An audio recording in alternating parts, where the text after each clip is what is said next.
सभी को मेरा नमस्कार।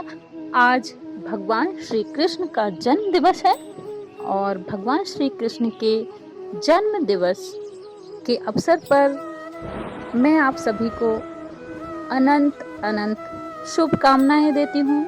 भगवान श्री कृष्ण के जन्म दिवस को ही श्री कृष्ण जन्माष्टमी या श्री कृष्ण जन्मोत्सव के नाम से भारत के अलग अलग क्षेत्रों में मनाया जाता है।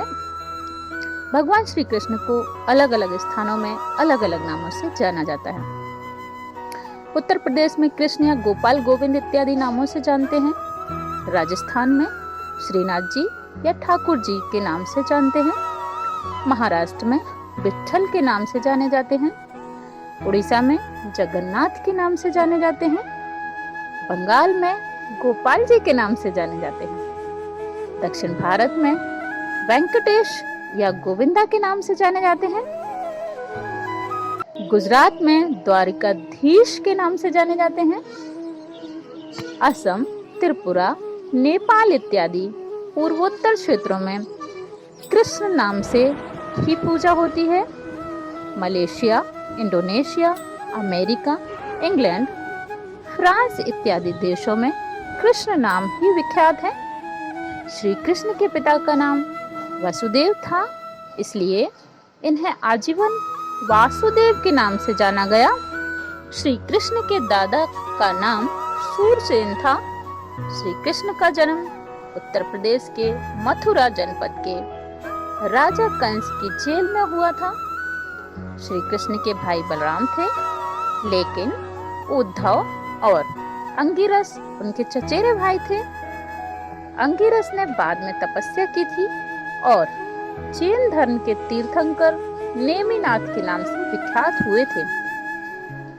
श्री कृष्ण ने 16,100 राजकुमारियों को असम के राजा नरकासुर के कारागार से मुक्त कराया था और उन राजकुमारियों को आत्महत्या से रोकने के लिए उनके सम्मान हेतु उनसे विवाह किया था, क्योंकि उस युग में हरण की हुई स्त्री अछूत समझी जाती थी और समाज उन स्त्रियों को अपनाता नहीं था।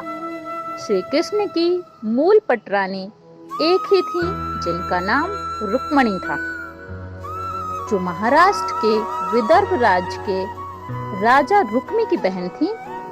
रुक्मी शिशुपाल का मित्र था और श्री कृष्ण का शत्रु। दुर्योधन श्री कृष्ण का समधी था और उसकी बेटी लक्ष्मणा का विवाह श्री कृष्ण के पुत्र सांब के साथ हुआ था। श्री कृष्ण के धनुष का नाम सारंग था। शंख का नाम पांचजन था। चक्र का नाम सुदर्शन था। श्री कृष्ण विद्या अर्जित करने हेतु मथुरा से उज्जैन, मध्य प्रदेश आए थे और यहाँ उन्होंने उच्च कोटि के ब्राह्मण महर्षि सांदीपनि से अलौकिक विद्याओं का ज्ञान अर्जित किया था। श्री कृष्ण की कुल आयु 125 वर्ष थी। उनके शरीर का रंग गहरा काला था। उनके शरीर से 24 घंटे पवित्र अष्टगंध महकता था। उनके वस्त्र रेशम के पीले रंग के होते थे और मस्तक पर मोर मुकुट शोभा देता था। उनके सारथी का नाम दारुक था और उनके रथ में 4 घोड़े जुड़े होते थे। उनकी दोनों आंखों में प्रचंड सम्मोहन था। श्री कृष्ण के कुलगुरु महर्षि शांडिल्य थे। श्री कृष्ण का नामकरण महर्षि गर्ग ने किया था। श्री कृष्ण के बड़े पोते का नाम अनिरुद्ध था, जिसके लिए श्री कृष्ण ने बाणासुर और भगवान शिव से युद्ध करके उन्हें पराजित किया था। श्री कृष्ण ने गुजरात के समुद्र के बीचों बीच द्वारिका नाम की राजधानी बसाई थी। द्वारिकापुरी सोने की थी और उसका निर्माण देवशिल्पी विश्वकर्मा ने किया था। ऐसे हमारे भगवान श्री कृष्ण और उनके जन्मोत्सव पर मैं आप सभी को बहुत बहुत शुभकामनाएं और बधाइयां देती हूँ।